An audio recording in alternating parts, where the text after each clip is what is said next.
Hello friends, welcome to my YouTube channel. So today in this video I am going to show you how to get the home button in this device.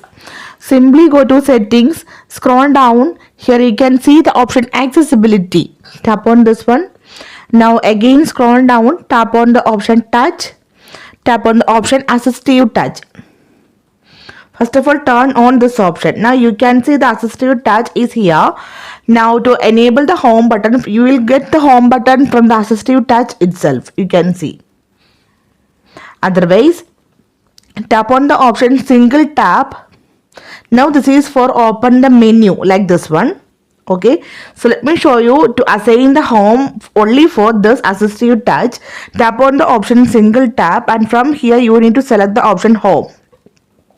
That's it. Tap on go back. So now you can see for the single tap it is for home. So let me show you. If you tap, you can see the assistive touch. If you tap on this assistive touch, you can see directly go to the home page. Right, again I will show you. Now the assistive touch is enabled, right? You can see if you tap on this one, directly go to the home page. So simply in this way you can get the home button in this device. So hope you guys enjoy this video. Thank you for watching. Thank you. Bye bye.